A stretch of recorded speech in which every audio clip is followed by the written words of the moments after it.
Consider the following statements दिए हुए हैं। The first statement is Muslim conference was first political party of Jammu and Kashmir which was formed on 1932। Muslim conference ये एक first political party थी Jammu and Kashmir की, और इस पार्टी की फाउंडेशन कब रखी गई थी? इन the year 1932। This is the first statement, और ये स्टेटमेंट क्या है? ये सही है, ठीक है, राइट। नेक्स्ट स्टेटमेंट क्या है? Mirwaiz Maulvi Mohammad Yusuf Shah became its president. और नेक्स्ट स्टेटमेंट क्या है कि Yusuf Shah was its first president, जो गलत है। तो इसका जो फर्स्ट प्रेसिडेंट है डेट वाज शेख अब्दुल्ला। कौन था? शेख मोहम्मद अब्दुल्ला, ठीक है। He was the first president of this Muslim conference. Next sentence क्या है? In the year of 1939 Muslim conference was renamed as national conference, और after it's formation, after several years of its formation, this was renamed as national conference. इसको national conference के नाम से rename किया है। तो ये स्टेटमेंट भी सही है। डी क्या है? But national conference was not open for the all. हाँ, जो मुस्लिम कॉन्फ्रेंस थी इसमें मेजर जो हमें लोगों का आना जाना था, दे वर बेसिकली मुस्लिम, लेकिन जब इसको चेंज किया गया था नेशनल कॉन्फ्रेंस में, तो this was open to all. तो that means the last D is also wrong regarding the national conference. तो अब हमें क्या करना है? Which among the following statements is are wrong. अब हमें रॉन्ग स्टेटमेंट्स कौन है वो हमें देखने हैं। तो wrong is B and D. B and D are wrong. तो option number C will be our correct option, ठीक है, राइट। चलते हैं आगे। इस तरह के क्वेश्चंस को से आपको एक एडिशनल जिस्ट मिलता है टॉपिक के रिलेटेड, ठीक है। तो ये सभी क्वेश्चंस इंपॉर्टेंट बन जाते हैं। तो इसलिए अगर आप हमारे चैनल पे नए हैं तो first you have to subscribe and share the video with your friends. और पीडीएफ के लिए आप हमारे टेलीग्राम चैनल को ज्वाइन कर लेना, ठीक है, राइट। चलते हैं आगे नेक्स्ट पे। क्या है next question? Consider the following statements. अब फिर से स्टेटमेंट्स दिए हुए हैं एंड हमें देखना है कि रॉन्ग कौन है या राइट कौन है, ठीक है। The first is Gandhi Irwin pact 1931 placed the Indian national congress on an equal footing with the British government. कहता क्या है कि जो गांधी इरविन पैक्ट हुआ था, जो हुआ था 5 मार्च 1931 में, इसमें क्या हुआ कि इस पैक्ट ने British government and Indian national Congress पर एक सेम ट्रैक पे रखा था। कांग्रेस का भी डिमांड वही थी और जो हमारा यहाँ पे रोल कर रहे थे अंग्रेज, वो भी सेम ट्रैक पे थे, दोनों इक्वल ट्रैक पे थे। This is the first statement, ठीक है। Next is the participation of Muslims in the CDM civil disobedience movement was less than that of MCM non cooperation movement. देखो पहले हम बात करेंगे फर्स्ट ऑप्शन पे। गांधी इरविन जो पैक्ट है ये साइन हो जाता है 5 मार्च 1931। बेसिकली अगर हम 1931 इस ईयर की बात करेंगे तो इससे पहले 1930 में यहाँ पे सीडीएम मूवमेंट चल रही थी। सीडीएम मूवमेंट चल रही थी, डेट मीन्स के सिविल डिसोबीडियंस मूवमेंट, जिसको हम साल्ट मार्च के नाम से भी जानते हैं, डैंडी मार्च के नाम से भी जानते हैं। और इसमें वाइडली लोगों ने पार्टिसिपेट किया था, इवन के फीमेल्स ने भी इसमें हिस्सा ले लिया था। लेकिन अब ब्रिटिश गवर्नमेंट चाह रही थी एक सीडीएम बंद होनी चाहिए, ये बंद होनी चाहिए, और इसके अलावा Congress should be participated in round table conferences. Round table conferences में कांग्रेस भी पार्टिसिपेट करना चाहिए, जो राउंड टेबल कॉन्फ्रेंस हेल्ड हो रही थी कहाँ पे? लंदन में, ठीक है। तो इसी चीज के लिए इन दोनों को मनवाने के लिए ब्रिटिश लोगों ने, ब्रिटिश यहाँ पे जो रूल कर रहे थे, उन्होंने ये पैक्ट साइन किया है गांधी जी के साथ। और इसमें बहुत सारे टर्म्स एंड कंडीशंस थे। गांधी जी ने भी कुछ कंडीशंस रखे हैं और ब्रिटिश लोगों ने भी कुछ कंडीशंस रखे हैं। सपोज गांधी जी ने ये कहा था कि एक जो साल्ट पे तुमने टैक्स लगाया उसको बंद करो, आप वो टैक्स फ्री कर दो, ठीक है। एंड जो भी यहाँ पे पॉलिटिकल प्रिजनर्स हैं उनको आप रिलीज कर दो, ठीक है। वो प्रिजनर जो क्रिमिनल केसेस में इन्वॉल्व नहीं है उनको छोड़ के जितने भी यहाँ पे प्रिजनर्स हैं उनको आप रिलीज कर दो, ठीक है। और उन सभी लोगों को आप रिलीज करो जो आपने during this CDM movement capture किए हैं। और उनकी डिमांड क्या थी कि आप सीडीएम को बंद करो, ये इसके फीचर्स थे। राइट, तो ये पैक्ट इसलिए यहाँ पे होता है, इसलिए हम कहते हैं कि इसने एक प्रोवाइड किया है एक ट्रैक, जहाँ पे कांग्रेस भी उसी प्लेटफार्म पे था और ब्रिटिश लोग भी उसी प्लेटफार्म पे था। और ये जो राउंड टेबल कॉन्फ्रेंस थी, these are were held in London, और इनमें क्या किया जाता है, उनमें ये किया जाता है कि जो साइमन कमीशन ने अपना रिपोर्ट यहाँ पे प्रिपेयर किया था, उसी को डिस्कस किया जाता था वहाँ पे लंदन में। और इसी पैक्ट के रिजल्ट में ये हुआ कि गांधी जी ने for the behalf of INC उसने पार्टिसिपेट किया था सेकंड राउंड टेबल कॉन्फ्रेंस में। लेकिन जब वहाँ पे गांधी जी की बात नहीं सुनी गई, ठीक है, वहाँ पे कम्युनल इलेक्टोरेट की बात हुई, तो गांधी जी ने वहाँ आके फिर यहाँ से सीडीएम स्टार्ट की थी। ठीक है, तो ये सभी चीज़ें इंटररिलेटेड है आपस में। ठीक है, तो first statement is correct. Now the next, the participation of Muslims in the CDM less than the NCM.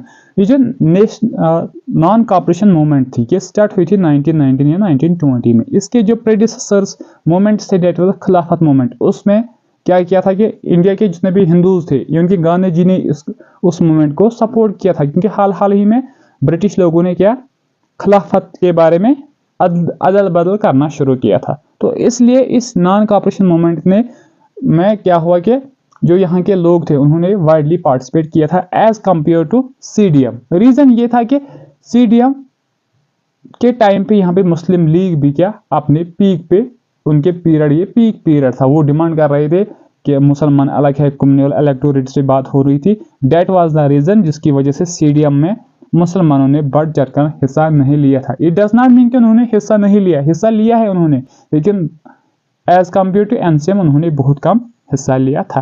तो नाउ क्वेश्चन क्या है, which among the following statements given above is are correct. इनमें से कौन सा एक करेक्ट है? Both 1 and 2 are correct. Option number C will be our correct answer. ठीक है, right. I hope you are understanding. ठीक है, तो सब्सक्राइब आप करोगे ही, वो तो मुझे उम्मीद है अब। ठीक है, नेक्स्ट क्या है, next is which among the following statements on biosphere reserve is not correct. इनमें से कौन सा एक स्टेटमेंट है regarding the biosphere reserve is not correct. तो फर्स्ट स्टेटमेंट क्या है, इन 1973 में UNESCO launched a world wide program on man and biosphere reserve. UNESCO ने लॉन्च किया है 1973 में क्या, man and biosphere program. This is right, first statement is right. ठीक है, biosphere reserves promote research on ecological conservation. Biosphere reserves का बनाना ही, इस programme का लॉन्च करने का मकसद यही था कि हम प्रमोट करें research on ecological conservation. Ecological conservation को एक हम कंजर्व करेंगे and there after we will promote the research regarding all these things, right. Third क्या है, Nanda Devi biosphere reserve is located in Madhya Pradesh. ये गलत है, Nanda Devi is located in Uttarakhand, Uttarakhand. ठीक है, right. Biosphere reserves are multipurpose protected areas to preserve the genetic diversity in ecosystem. In biosphere reserves को इसलिए बनाया जाता है कि सो डैट जितने भी हमारे बायोडाइवर्सिटी के जितने भी पार्ट्स है, जितने भी वहाँ पे एनिमल्स वगैरह आते हैं या प्लांट्स आते हैं, उन चीज़ को हम प्रोटेक्ट करें, कंजर्व करें। This is also correct. ठीक है, तो आंसर क्या होगा, ऑप्शन नंबर सी। तो अब क्वेश्चन पूछा जाता है कि इंडिया के बारे में। ठीक है, तो इंडिया में total 18 man and biosphere reserves है। कितने हैं? 18। And the first biosphere reserve in India is Nilgiri biosphere reserve. Nilgiri biosphere reserve, जिसको डिक्लेयर किया गया था 1986 में। ठीक है, और सबसे smallest biosphere reserve of India is, बताओ कौन है? दिब्रू सिखोवा। दिब्रू सिखोवा, ये आसाम में लोकेटेड है। ठीक है, तो ये सभी इंपॉर्टेंट पॉइंट्स है जो आपको याद रखने हैं, राइट। चलते हैं आगे नेक्स्ट पे। तो क्या है नेक्स्ट क्वेश्चन हमारा? Next question is in which are the following coasts of India is located between Krishna delta and cape Comorin. इन कोस्टल एरियाज में से कौन सा एक लोकेटेड है between the Krishna delta and cape Comorin? तो वो लोकेटेड है कोरोमंडल कोस्ट, ठीक है, जो फेमस है फॉर द रिट्रीटिंग मानसून, क्योंकि साउथ वेस्ट मानसून से वहां पे बारिश नहीं हो रही है। तो अगर हम यहाँ पे देखेंगे कोरोमंडल कोस्ट, जिसके अंडर कौन कौन से एरियाज आते हैं, तमिलनाडु का भी हिस्सा है वो, and Andhra Pradesh, that means वो यहाँ से स्टार्ट होके अप टू यहाँ तक रहता है, ठीक है, अप टू दिस एरिया, यहाँ से यहाँ तक की जो ये वाला एरिया है इसको हम क्या कहते हैं? कोरोमंडल कोस्ट, ठीक है, राइट। इसके अलावा और भी कोस्टल एरियाज यहाँ पे हैं, वो कौन से हैं वो भी हम यहाँ पे देखेंगे, ठीक है। तो केरला के कोस्ट को हम किस नाम से जानते हैं? मैलाबार कोस्ट, मैलाबार कोस्ट, ठीक है। गोवा में कोंकण कोस्ट है, ठीक है, राइट। ये सभी चीजें हैं जो एग्जाम में पूछे जाते हैं, ठीक है, राइट। तो गोवा से ऊपर हम किस कोस्ट के नाम से इसको जानते हैं? कैथावाल कोस्ट, एंड यहाँ पे उत्काल कोस्ट, राइट। चलते हैं आगे नेक्स्ट पे। तो क्या है हमारा नेक्स्ट क्वेश्चन? नेक्स्ट इज, तो क्या है नेक्स्ट क्वेश्चन?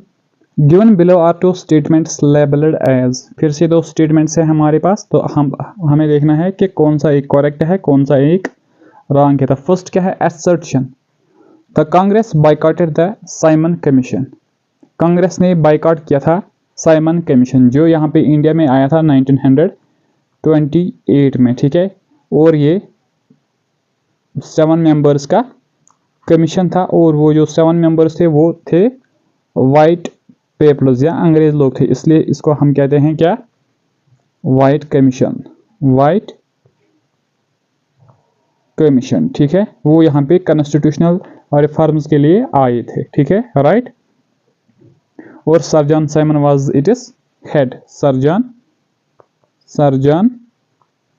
साइमन। और इसी कमीशन में लाला लाजपत राय की जख्मी होकर उसकी डेथ हो जाती है, ठीक है। तो वो फिर लंबा हो जाएगा, तो पहले हम यहाँ पे क्वेश्चन पे आएंगे।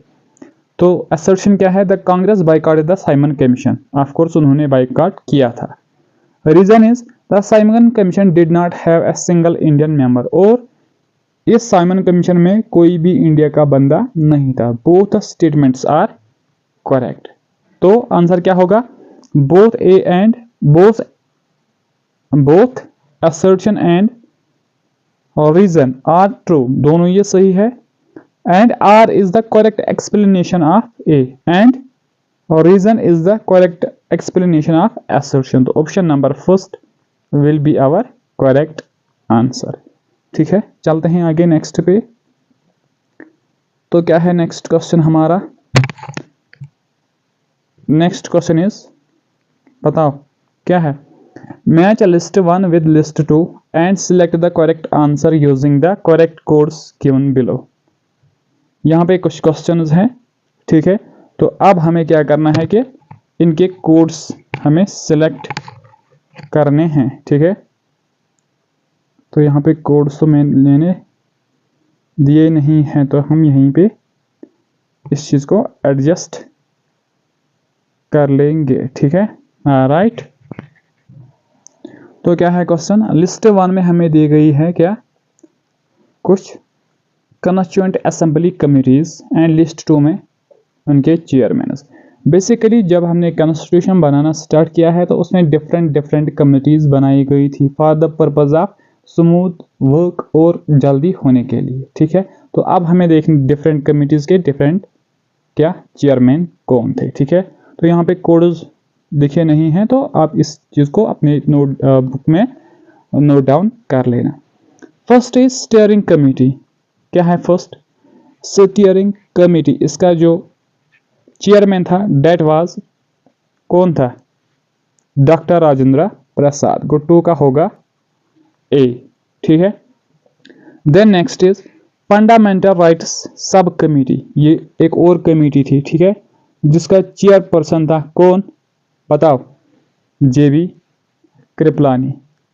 तो बी का होगा 3। ठीक है। Then union constitution committee, union constitution committee का चेयरपर्सन कौन था, that was the Jawaharlal Nehru, इसका सी होगा। तो डी का कौन था, अब कौन बचा यहाँ पे, प्रोविंशियल कॉन्स्टिट्यूशन कमेटी, इसका जो चेयरमैन था डेट वाज सरदार वल्लभ भाई पटेल। ठीक है, राइट। तो ए का क्या होगा बताओ, बी। ठीक है, और बी का क्या होगा, ए का होगा 2, बी का क्या होगा 3, सी का क्या होगा बताओ 4, और डी का होगा फर्स्ट। राइट। ठीक है, चलते हैं आगे नेक्स्ट पे। और इसके अलावा ड्राफ्टिंग कमेटी के बारे में पूछा जाता है, चेयरमैन डेट वाज, क्या था उसका नाम, डॉक्टर भीमराव अंबेडकर। ठीक है, चलते हैं आगे नेक्स्ट पे। Next is match the following, हमें मैच करना है कौन सा प्लेस हमें कहाँ पे देखने को मिलता है। तो फर्स्ट थिंग हमें करना क्या है, जो हमें मालूम होगा हम उसी पे पहले फोकस करेंगे। तो यहाँ पे फर्स्ट थिंग सपोज कैरेवाज है, तो कैरेवाज हमें मेनली देखने को मिलते हैं कहाँ पे, वैली ऑफ कश्मीर में। तो बी का होगा फर्स्ट, बी का होगा फर्स्ट, बी का होगा फर्स्ट। मानसर लेक ये हमें कहाँ पे देखने को मिलता है, उधमपुर में, लेकिन शिवालिक्स पे। ए का होगा 4, दैट मीन्स ए का होगा 4, बी का होगा फर्स्ट। तो option 1 will be correct answer. Bringi river ये हमें डक्सम वैली में देखने को मिलता है। Vishnu Devi cave is located in middle Himalayas on Trikuta peak, Trikuta peak. ठीक है, राइट। तो option number A will be correct answer. ठीक है, चलते हैं आगे नेक्स्ट पे। तो नेक्स्ट क्या है, next is which among the following statements is related to the government of India act of 1858 is are correct. Government of India act जो 1858 में पास किया गया था आफ्टर द रिवोल्ट ऑफ 1857, अब उसके बारे में इनमें से कौन सा एक स्टेटमेंट सही है, चाहे एक सही है या दो सही है। ठीक है, the first is the British crown sovereignty over India east India company assumed from the, कहता है कि ब्रिटिश लोगों ने डायरेक्ट यहाँ पे अब अपने अंडर रूल ले लिया है from the east India company. तो दिस स्टेटमेंट इज राइट, ये सही है। The British parliament enacted the first statue for the governance of India under the direct rule of the British, rule of the British. कहता है कि ये जो government of India act था, this was the first step, this was the initial step जब उन्होंने अपने under ये यहाँ की एडमिनिस्ट्रेशन ले ली है। तो दिस इज आल्सो करेक्ट, क्योंकि यहाँ पे फिर डायरेक्ट क्राउन रूल आता है। ठीक है, राइट। और वो अपॉइंट कर देते हैं वाइसराय और governor general of India post को अब डिमोलिश करके या अबॉलिश करके या एंड करके फिर वो वाइसराय ऑफ इंडिया बन जाता है। और उसके लिए लंदन में इंडिया हाउस बनाया जाता है, वहाँ पे 15 मेंबर्स होते हैं जो उसको हेल्प कर देते हैं। और ठीक है, ये सभी चीज़ें आपस में इंटर रिलेटेड है। The next is this act change the position of governor general of India to viceroy of India, ये भी सही है। डेट मीन्स के option number C 1, 2 and 3 are correct, क्योंकि हमें करेक्ट अब चूज करना था। राइट। ठीक है, चलते हैं आगे अपने नेक्स्ट क्वेश्चन पे। नेक्स्ट क्वेश्चन क्या है, next is which are the following statements about the Nathula pass is are correct. Nathula pass के बारे में इनमें से कौन सा एक स्टेटमेंट करेक्ट है। राइट। फर्स्ट क्या है, it links Sikkim with Tibet, ये सही है, ये सिक्किम को तिब्बत के साथ कनेक्ट कर देता है, this is right. It was the main artery of the ancient silk route, ये एक मेन पार्ट था जो सिल्क रूट वहां से पास हो जाता है, इसकी एक ये मेन आर्टरी थी, मेन हिस्सा था। तो this is also correct.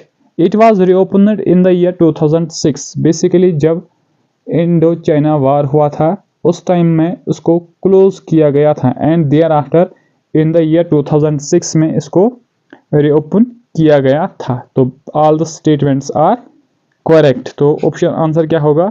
1, 2 and 3 are correct regarding the Nathula pass. Right, ठीक है। चलते हैं आगे नेक्स्ट क्वेश्चन पे। तो सब्सक्राइब आप करोगे ही, ठीक है। नेक्स्ट क्या है? Which among the following pairs is not correctly matched? इनमें से कौन सा एक पेयर जो करेक्टली मैच नहीं है? यहाँ पे सीजर्स दिए गए हैं and their local names. Spring, जिसको हम सोंठ के नाम से जानते हैं, दिस पेयर इज करेक्ट, ये सही है। रेनी सीजन को हम वहरात कहते हैं लोकली वर्नाक्युलर लैंग्वेज में, ठीक है, दिस इज राइट। ऑटम को हम हारुद कहते हैं। आइस कोल्ड को वंद नहीं, इसको हम कहते हैं क्या? शिशुर। ऐसा शिशुर, शिशुर means ice cold mainly the, जिसको हम एक और नाम से जानते हैं चिलाई कलान पीरियड। चिलाई कलान जो 40 डेज होते हैं एक्सट्रीम कोल्ड के, ठीक है। और इसके अलावा और एक सीजन है समर, समर जिसको रतकोल या ग्रीष्म के नाम से जानते हैं, ठीक है। Which among the following pairs is not correctly matched? इनमें से कौन सा एक पेयर है जो करेक्टली मैच नहीं है? तो पहले हम पेयर्स देखेंगे, देयर आफ्टर एडिशनल इंफॉर्मेशन, जिस तरह हम डिस्कस कर रहे हैं आप लोगों के साथ, शेयर कर रहे हैं आप लोगों के साथ, तो वो भी हम करेंगे। फर्स्ट इज रेगुलेटिंग एक्ट, जो पास किया गया था इन the year 1773, this is right, ठीक है। देन डॉक्ट्रिन ऑफ लैप्स, जो किसने पास की थी? एक पॉलिसी ऑफ एनेक्सेशन थी, ठीक है, तो ये लॉर्ड डलहौजी ने स्टार्ट की थी। वर्नाक्युलर प्रेस एक्ट, ये पास किया था लॉर्ड लिटन ने, ठीक है, कब? 1878 में, ठीक है। तो ऑप्शन नंबर 3 जो पेयर है vernacular press act, this is wrongly matched. Ilbert bill जो लॉर्ड रिपन के टाइम पे क्या बनाई गई थी, इंट्रोड्यूस की गई थी इन द ईयर 1884। तो रेगुलेटिंग एक्ट की अगर हम यहाँ पे पहले बात करेंगे, regulating act, this act was passed by the British government and this was their first attempt, जब उन्होंने कंपनी को रेगुलाइज करने की कोशिश की है, ठीक है। And this was passed in the 1773। और इस एक्ट के तहत क्या किया गया था यहाँ पे? फर्स्ट ऑफ ऑल जो पोजीशन थी जो गवर्नर ऑफ बंगाल था, उसको चेंज करके गवर्नर जनरल ऑफ बंगाल के नाम से जाना गया है। And the first governor general of Bengal was Warren Hastings, ठीक है। And who was the first governor of Bengal? First governor that was Robert Clive. Now the next is who was the first governor general of India? Governor general of India कौन था? That was Lord William बेनेटिक, ठीक है, जो act पास किया गया था 1833 में, charter act of 1833। तो इसी एक्ट के तहत में लॉर्ड विलियम बेनेटिक को गवर्नर जनरल ऑफ इंडिया के नाम से रिप्लेस किया गया था, ठीक है, राइट। और इस रेगुलेटिंग एक्ट में और कौन से चेंजेस लाए गए थे यहाँ पे? तो कोर्ट वाज एस्टैब्लिश्ड कहाँ पे? कलकत्ता में। और इसमें 4 जजेस थे, एक CGI था और 3 वर सबऑर्डिनेट्स टू हिम, ठीक है, 3 कॉमन जजेस थे। और इसी के तहत यहाँ पे जो ब्रिटिश लोगों के प्रेसिडेंसी थी, Madras, Bombay and Calcutta was made the supreme, और मद्रास और बम्बई को सबऑर्डिनेट रखा गया था। तो ये सभी पॉइंट्स जिसमें लिखे गए थे रेगुलेटिंग एक्ट में। डॉक्ट्रिन ऑफ लैप्स की अगर हम यहाँ पे बात करेंगे, this was introduced by lord Dalhousie in the year 1848। और फर्स्ट स्टेट जो उन्होंने एनेक्स की थी under this policy, that was Satara, ठीक है। और इस ईयर में इसको एनेक्स किया गया था and this Satara was the part state in Maharashtra, right, ठीक है। तो नेक्स्ट ये है vernacular press act. Vernacular press act ये किसने पास किया था? लॉर्ड लिटन ने, जिसको हम अनपॉपुलर वायसराय, रिएक्शनरी वायसराय या वायसराय ऑफ रिवर्स कैरेक्टर के टाइटल से भी जानते हैं, क्योंकि उसने ऐसे कुछ काम किए थे। पहले हम देखेंगे vernacular press act. Vernacular press act उसने इंट्रोड्यूस किया था 1878 में। इसमें उसने क्या कहा था कि जो भी पेपर्स यहाँ पे इंडिया में पब्लिश हो रहे हैं, ठीक है, तो उनकी पहली कॉपी हमारे ऑफिस में आएगी, वायसराय जनरल की ऑफिस में आएगी। और अगर कोई बात उसमें अगेंस्ट होगी रिगार्डिंग व्हाट, एडमिनिस्ट्रेशन, तो उस पेपर की लाइसेंस कैंसिल की जाएगी। और इसी तरह इसने एक और एक्ट पास किया था, that was the arms act, और इसी ईयर में किया था, जिसमें लाइसेंस का इशू था। ठीक है, तो अगर डिटेल में जाएंगे तो ये बड़ा लेक्चर हो जाएगा। मैं आपको थोड़ा क्या करता हूं कि आपको रिवाइज भी हो जाएगा ये चीजें। और उसी के टाइम पे 1876 रॉयल टाइटल्स एक्ट भी पास किया गया था, और जिसके तहत क्वीन विक्टोरिया ने क्या, एम्प्रेस ऑफ इंडिया खुद को टाइटल दे दिया था।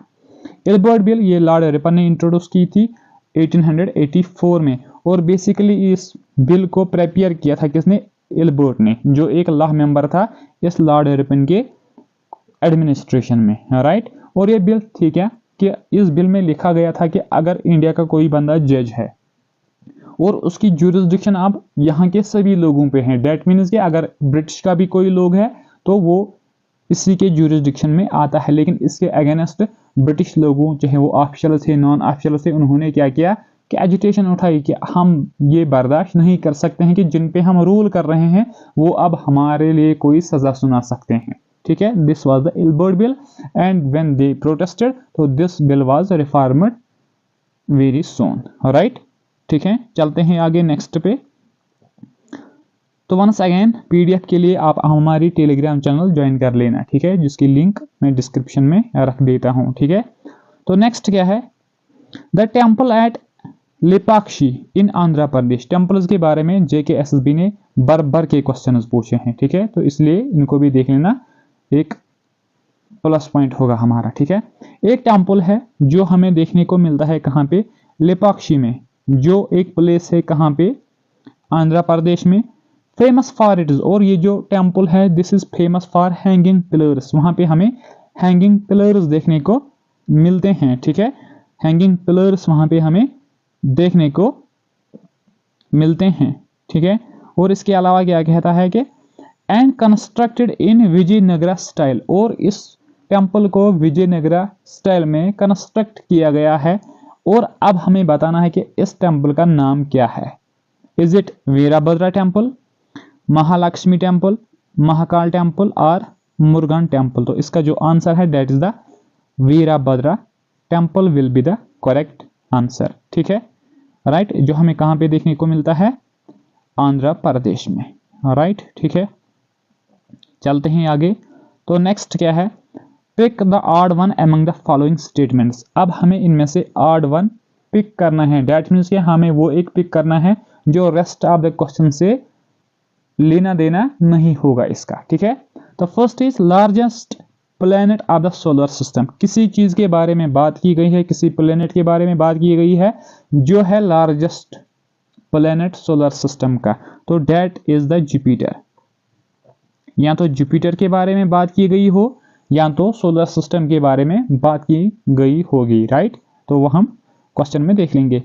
Ganymede is the largest satellite of solar system. Ganymede जो क्या है, लार्जेस्ट सैटेलाइट है, एक मून है सोलर सिस्टम की, और ये मून हमें देखने को मिलती है कहाँ पे, जुपिटर में ही। दैट मीन्स कि जुपिटर के बारे में ही हमें यहाँ पे डिस्क्रिप्शन दिया हुआ है। ठीक है, it completes its revolution around the sun in 4331 days. That means कि 11.85 ईयर्स में ये भी इसी जुपिटर के रिलेटेड है। ठीक है, and next is it is also known as the red planet. ये इसके बारे में नहीं है। रेड प्लेनेट हम कहते हैं मार्स को। किसको कहते हैं, मार्स को। तो अगर हम यहाँ पे बात करेंगे सोलर सिस्टम की, सोलर सिस्टम में टोटल 8 प्लैनेट्स है। ठीक है, and all the 8 planets revolve around the sun. That means कि sun is located at the center of solar system. तो सबसे क्लोज जो प्लैनेट है इस सन से that is mercury, then Venus, and moves up to Neptune. Neptune is the farthest from the सन। लेकिन यहाँ पे क्वेश्चन अराइज होता है कि विच among the following 8 planets the hottest one is, सबसे हॉटेस्ट कौन है? वो तो अगर हम देखेंगे मरकरी हो सकता है क्योंकि ये बहुत ही क्लोज है सन से, लेकिन this is not the hottest. Hottest is Venus. वो क्यों है? यहाँ पे हमें देखने को मिलते हैं बहुत सारे गैसेस, जिसकी वजह से जो गैसेस सनलाइट को ट्रैप कर देते हैं and makes this Venus as the hottest planet. Alright, और इसको हम वीनस को हम बैलून ऑफ गैसेस भी कहते हैं and is also the hottest planet. ठीक है, तो एक और प्लैनेट है जिसको हम कहते हैं ब्लू प्लैनेट। ब्लू प्लैनेट बताओ किसको कहते हैं? वो अब हमारे अर्थ को कहते हैं। ठीक है, तो नियरेस्ट कौन सा है? Mercury and farthest is Neptune. Largest कौन सा है? जुपिटर। ठीक है, and hottest is Venus. Right, ठीक है, तो करेक्ट आंसर क्या होगा इसका? That is the option number D. Right, ठीक है, चलते हैं आगे नेक्स्ट पे। तो क्या है हमारा next question? Next question is which among the following statements is not correct regarding the मेला पत भद्रवा। मेला पत बेसिकली ये एक फेयर है, एक मेला है कहाँ पे? जो भद्रवाह में सेलिब्रेट किया जाता है। तो इसी के बारे में कुछ स्टेटमेंट्स हैं, अब हमें देखना है कि इनमें से कौन सा एक करेक्ट नहीं है। It is celebrated in Bhadarwah in memory of meeting held between king Akbar and Raja Nagpal of Bhadarwah. ये फेयर सेलिब्रेट किया जाता है किसके याद में, किसके ऑनर में? जब किंग अकबर और राजा नागपाल की मीटिंग हुई थी। This is first statement and this first statement is correct, ये सही है। ठीक है, the fair is held for 3 days after Kailash यात्रा, और इस फेयर को सेलिब्रेट किया जाता है 3 दिनों में। ठीक है, आफ्टर द कैलाश यात्रा के बाद। ठीक है, तो ये भी सही है। It is celebrated in June and जुलाई, नहीं, इसको जून एंड जुलाई में सेलिब्रेट नहीं किया जाता है, इसको अगस्त और सितंबर में सेलिब्रेट किया जाता है। नेक्स्ट क्या है? On the last day Dakku dance is performed by locals, और लास्ट डे में डक्कू डांस परफॉर्म किया जाता है किन लोगों से? जो वहां के लोकल लोग हैं। तो ये भी करेक्ट है। तो अगर हम यहाँ पे बात करेंगे रिगार्डिंग द किंग अकबर, ठीक है, तो वो first of all he is the ruler of Mughal dynasty, और ये डायनास्टी फाउंड की थी जहीरुद्दीन मोहम्मद बाबर ने कब? 1526 में, जब उसने लड़ा है एक famous battle of Panipat. First battle of Panipat किसके खिलाफ? इब्राहिम लोदी के खिलाफ। ठीक है, लेकिन कश्मीर कब बन जाता है पार्ट ऑफ मुगल अंपायर का? डेट्स इन द ईयर 1586 में, जब सेंटर में रूलर होता है अकबर, वो अपनी आर्मी किसके अंडर भेजता है? यहाँ पे कासिम खान के अंडर में। ठीक है, और वो एनेक्स कर देता है कश्मीर को। And at the times Kashmir was ruled by a dynasty जिसको हम चक डायनास्टी के नाम से जानते हैं, and the ruler was Yusuf Shah चक, जिसको दिल्ली बुलाया जाता है। देयर आफ्टर जब मीर कासिम खान यहाँ पे आता है तो उसका बेटा याकूब चक उनके साथ बैटल लड़ा देता है। ठीक है, तो फर्स्ट टाइम अकबर कश्मीर कब आता है? डेट्स इन द ईयर 1589 में। ये सभी इंपॉर्टेंट पॉइंट्स हैं जो आपको याद रखने हैं। राइट, ठीक है, चलते हैं नेक्स्ट क्वेश्चन पे। पीडीएफ के लिए आप हमारी टेलीग्राम चैनल ज्वाइन कर लेना। ठीक है, तो नेक्स्ट क्या है? Choose the correct answer from the following. हमें करेक्ट आंसर बताना है रिगार्डिंग जो भी क्वेश्चन में दिया है, हमें अब बताना है इनमें से करेक्ट क्या है और रॉन्ग क्या है, लेकिन हमें चूज करेक्ट करना है। फर्स्ट इज वाटर गिलास का जो केमिकल नेम है डेट इज सोडियम सिलिकेट, ये सही है। First option is correct. Next क्या है? बेकिंग सोडा, इसको हम कहते हैं सोडियम बाइकार्बोनेट, ये भी सही है। ठीक है, देन वॉशिंग सोडा, इसको हम कहते हैं सोडियम कार्बोनेट, ये भी सही है। ठीक है, लाइम वाटर, कैल्शियम हाइड्रोक्साइड, ये भी सही है। अब हमें चूज करना है करेक्ट आंसर क्या है। All the pairs are correctly matched, ये सही है, तो हमारा आंसर ऑप्शन नंबर ए ही बन जाएगा। ठीक है, चलते हैं आगे नेक्स्ट पे। तो नेक्स्ट क्या है, next is consider the following statements. First statement क्या है, ओवेरा ओरू wild life sanctuary is located in Ramban district. Overa Oru wild life sanctuary जो है वो लोकेटेड है कहाँ पे, रामबन डिस्ट्रिक्ट में। This is the first statement. तो सेकंड स्टेटमेंट क्या है, it spreads over an area of 511 kilometre square. That means के ओवेरा ओरू वाइल्ड लाइफ सेंचुरी है, इसका जो एरिया है दैट इज 511 किलोमीटर स्क्वायर। ठीक है, एंड वाज एस्टेब्लिश्ड इन 1987, और इसको एस्टेब्लिश किया गया था कब, 1987 में। ओवेरा ओरू वाइल्ड लाइफ सेंचुरी की अगर हम बात करेंगे, ये हमें रामबन डिस्ट्रिक्ट में नहीं बल्कि किस डिस्ट्रिक्ट में देखने को मिलती है, कहाँ पे, अनंतनाग डिस्ट्रिक्ट में हमें ये देखने को मिलती है। तो हमें अब क्या करना है, choose the correct answer. Correct answer क्या होगा, that is the option number B, option number B. तो यहाँ पे कौन सा है, only B is correct, that means this one will be correct answer. ठीक है, राइट, चलते हैं आगे। तो क्या है हमारा next question. Next question is which among the following statements is not correct about the कहाना या Kanha national park. Kanha national park जो हमें देखने को मिलती है फर्स्ट ऑफ ऑल एमपी में, मध्य प्रदेश में, and this is the largest national park of Madhya Pradesh. ठीक है, this is also a tiger reserve. ठीक है, लेकिन अब हम देखेंगे इनके बारे में कौन कौन से स्टेटमेंट्स दिए गए हैं। The first is this park is located between Mandla and Balaghat districts of Madhya Pradesh. Balaghat districts of मध्य प्रदेश, ये सही है, राइट। तो first statement is right. This park was established in 1936। इस पार्क को एस्टेब्लिश किया गया था 1936 में, नहीं, इसको 1955 में एस्टेब्लिश किया गया था। तो आंसर होगा ऑप्शन नंबर बी। ठीक है, नेक्स्ट ऑप्शन क्या है, the area is inhabited by Baiga and Gond tribe. और ये जो एरिया है इस पार्क का, वहां पे हमें दो ट्राइब देखने को मिलते हैं, that is Baiga tribe and Gond tribe, ये भी सही है। ठीक है, it was declared tiger reserve in 1973, ये भी सही है। ठीक है, तो 1936 में कौन सी नेशनल पार्क यहाँ पे डिक्लेयर की गई थी, उसको हम हैली नेशनल पार्क के नाम से जानते हैं। And later on this was changed to Jim Corbett national park, जो हमें कहाँ पे देखने को मिलती है, उत्तराखंड में।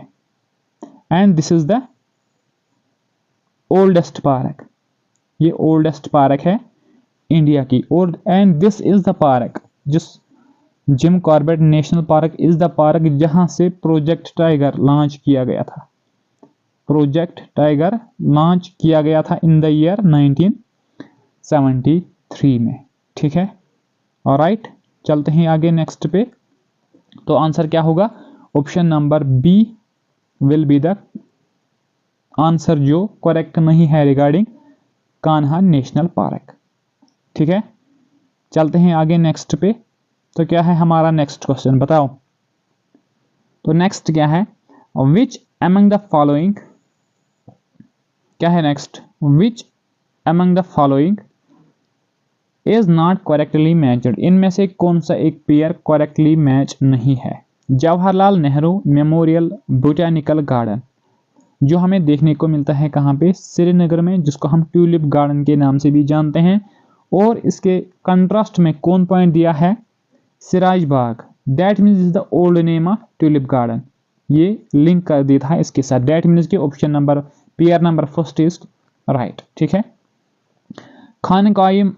खानका ऑफ शाही हमदान, जिसको हम खानकाई मौला और शाही हमदान मास्क के नाम से भी जानते हैं।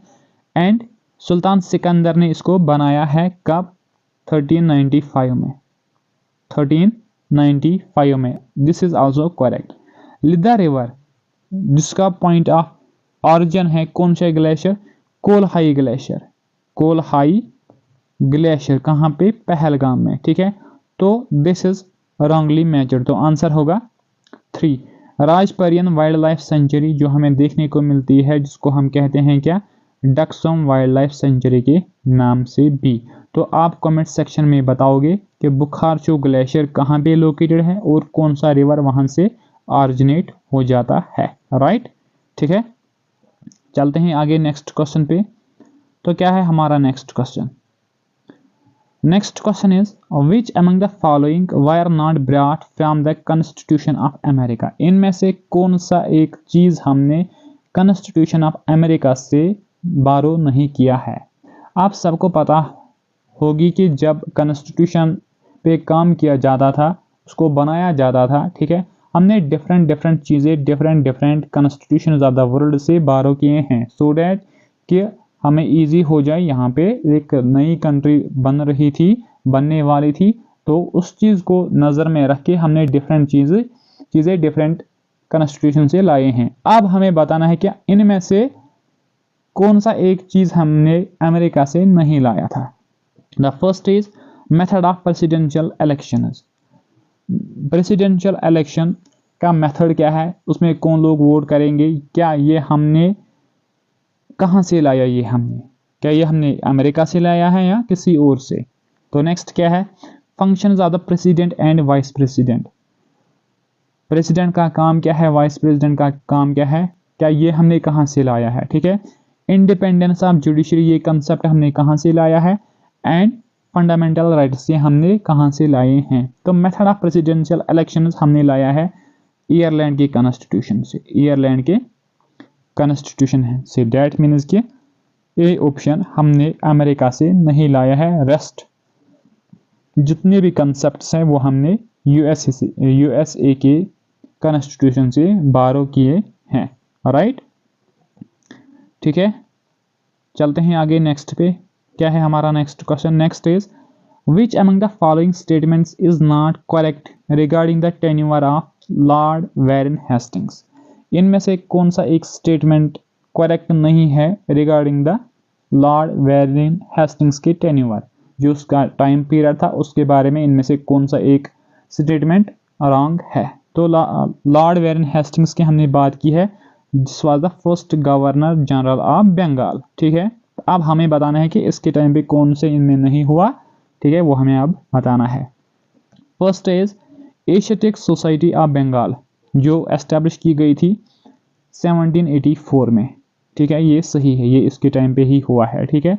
रेगुलेटिंग एक्ट ऑफ 1773, ये इसके साथ तो कन्फर्म क्या रिलेटेड है। सेकंड मैसूर वार, ये भी इसी के टेन्योर में हुआ है। परमानेंट सेटलमेंट ऑफ बंगाल 1793, नहीं, इस परमानेंट सेटलमेंट ऑफ बंगाल को हम जमींदारी सिस्टम के नाम से भी जानते हैं, जो इंट्रोड्यूस किया था लॉर्ड कॉर्नवालिस, ठीक है। तो option number D is not correct regarding the tenure of Lord Warren Hastings. तो सेकंड मैसूर वार की अगर हम यहाँ पे बात करेंगे, ठीक है, ये एक इम्पॉर्टेंट वार है जो फॉट किया गया था between east India company and Mysore का जो रूलर था डेट वाज हैदर अली, और इस वार में डेथ हो जाती है हैदर अली की कब? 1782 में, ठीक है। And this war ended with A treaty in the year 1784 में, और उस ट्रीटी को हम कहते हैं treaty of Mangalore, treaty of Mangalore के नाम से हम इसको जानते हैं, राइट। तो friends, this was all about today's class. I hope you will really enjoy this class and this class will be very fruitful for you, क्योंकि JKSSB ने अब पैटर्न चेंज की है, तो हमें भी अपने आप को अपडेट करना है, ठीक है। सिर्फ फैक्चुअल पॉइंट्स हमें नहीं देखने हैं, ठीक है। तो अगर आप हमारे चैनल पे नए हैं तो first of all you will do the subscribe and then share the video with your friends, and also you will join with us at Telegram, जिसका लिंक डिस्क्रिप्शन में अवेलेबल है, ठीक है। तो कीप स्टडिंग, क्योंकि अब पोस्टल भी आने वाले हैं रिसेंटली, तो इतनी मेहनत करो कि पोस्ट हाथ से न जा सकी। तो thank you so much, have a good day.